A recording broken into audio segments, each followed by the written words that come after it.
Biz Ош облусуна караштуу Ош шаарынын Кыргыз-Өзбек университетинен келгенбиз. Командабызда 6 бала бар. 13 минутада тигип, мурунку көчмөндөр оюнда 1-орунду багындырышкан.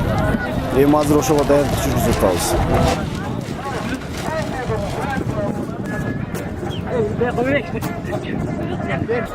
Кыргыздын жигиттери илгери кандай тез убакытта тиккен ошолорду көрсөтүш керек да бул жерде.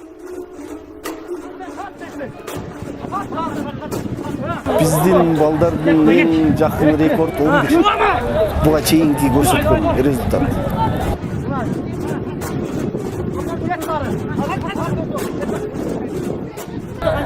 Азыркы боз үйдү 12 минута 15 секундада тигип бүтүштү.